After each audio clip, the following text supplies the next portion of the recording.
This Impact Wrestling review was brought to you by 5 Hour Energy. Try it, and the next time TNA want to shove a buttload of patriotism down the audience's throats, they'll be a little less obvious about it.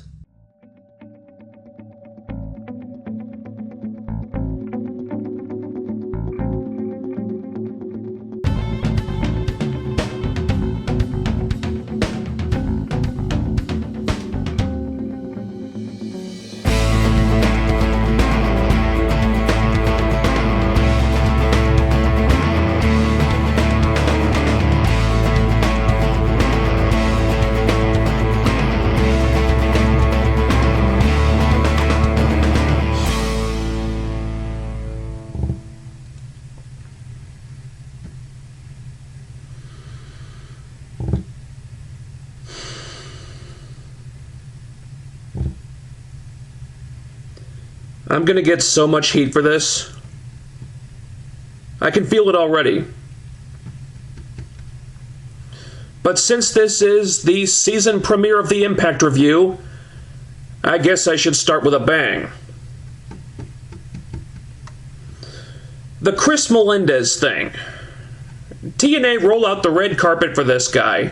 He's the opening segment, the first thing you see. They got the video package, the band playing the national anthem, Tenay referencing the anniversary of 9/11, the salute to the crowd, and then he beats Zema Ion pretty quickly and pretty easily.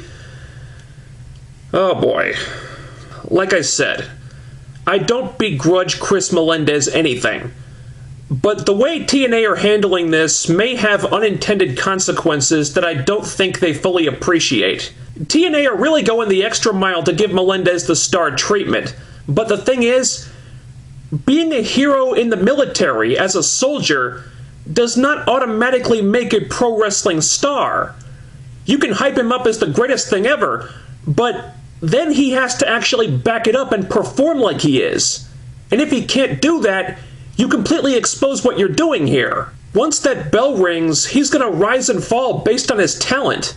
And everyone in TNA is tweeting nonstop, just raving and raving about how amazingly he did. I thought he looked clunky and awkward in there. Almost as if they were rushing him to TV before he was ready so his debut could coincide with the anniversary of 9/11 and get them some free publicity. Sure, he moves around very impressively for a guy with one leg, but once he's in the ring, as harsh as it sounds, he has to perform at the standard of guys with two legs. And why? Because if he can't, then this whole thing starts to look really, really forced. You have him looking very green out there, beating a talented former X Division champion more easily than is in any way realistic. And I'm sorry, but I just don't buy it. I can't suspend my disbelief enough to accept that he could beat Zema Ion like that. You want to put him in the ring and have him beat people, okay, but he should be an underdog, where every match is a huge uphill battle. Have him get beat down for a while, and then get a surprise roll-up when his opponent's not taking him seriously. It should look like a big struggle for him to beat wrestlers who are physically healthy, because, again, brutal reality of it, the guy is handicapped. TNA wanted this to be a big feel-good moment, I get that. And sure, people were cheering and rooting for him here. But the novelty of this is going to wear off at some point. What happens then? What if they're still doing this 6 months from now? Are you still going to cheer if they have no jobbers to feed him and he starts beating guys like Kenny King and Low Key as easily as he beat Ion? Because that's not going to make them look very good at all. I'm not trying to criticize Melendez. Lord knows the man deserves nothing but good things. What I am saying is that there's a ripple effect here. There are factors to consider that I don't know if a lot of people are thinking about. And it was just so obvious what TNA were trying to do here, and the whole thing just felt so heavy-handed and transparent and just incredibly manipulative, and I hated it. I hated this segment. Does this make me a horrible person or a bad American? According to TNA, maybe. But it's the John Cena principle, you know? WWE try to force-feed John Cena to the fans and put him over as the greatest guy ever and that you should be ashamed of yourself if you don't like him, which then has the backlash of making people dislike him even more out of resentment. I'd hate to see something like that happen with Melendez, but I'm not ruling it out as a possibility. Okay, moving on from that. Wouldn't be a proper season premiere if I didn't cover the whole show. I did not like the Team MVP Bobby Roode segment. If the best line you can come up with for Roode is crap like, "I'm gonna beat you, Lashley, because my drive and my passion for pro wrestling trumps yours any day of the week," or whatever the hell it was that Roode said, then he needs to turn heel. The following six-man tag was great, no complaints about that, but give the man his edge back. At least tone down his Eric Young love fest. Jesus Christ, I hate to say this about Roode of all people. His delivery is still good, but damn, his character and promos feel like they're getting more vanilla every week now. No! No! No! The bromance and the beautiful people versus the menagerie. Yeah, that happened. I think the less said about the match, the better. I really don't want to talk about it. I thought it was kind of a hot mess and a big waste of time. But I have a question. Rebel has not even been training that long. Probably only had a handful of matches. Why are you putting her in the ring so soon? She did surprisingly well for someone with zero experience, and I think once she gets experience, she could have a lot of potential. But that doesn't change that she was looking green as grass out there. Why are you rushing this? Putting someone in the ring on TV before they're ready is how injuries happen. And, spoiler alert, in that Knockouts Battle Royal tape for the next show, she broke her arm. Coincidence? You tell me.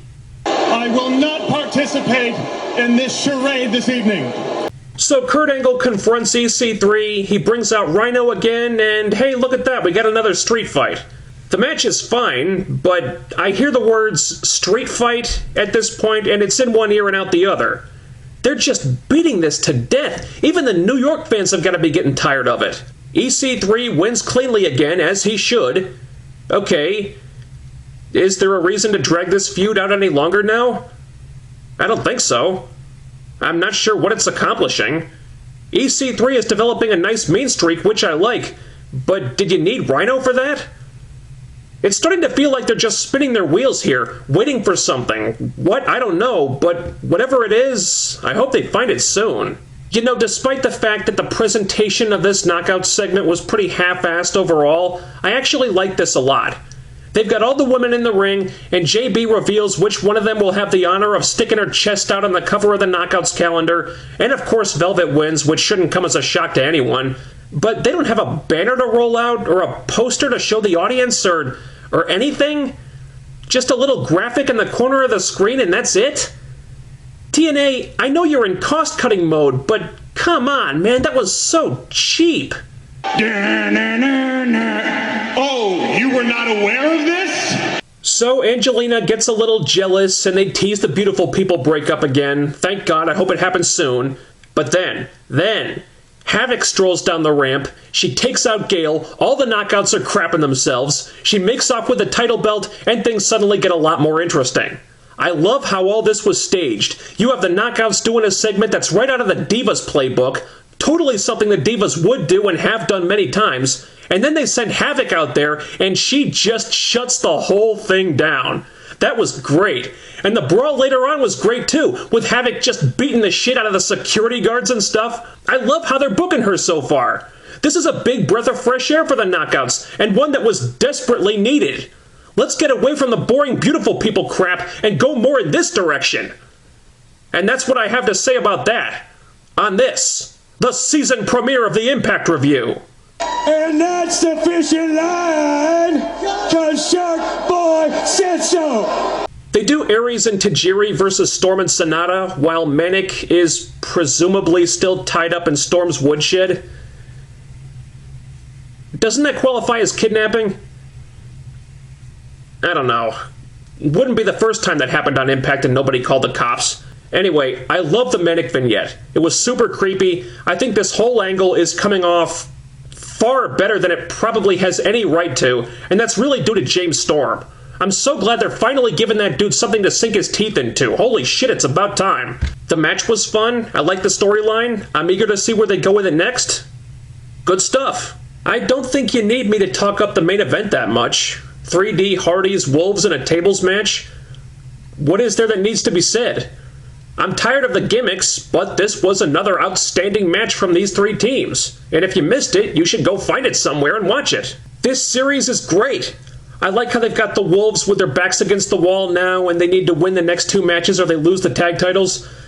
Of course, this could all be for nothing if they can't get Bully Ray back for at least one more match, but we're not quite there yet.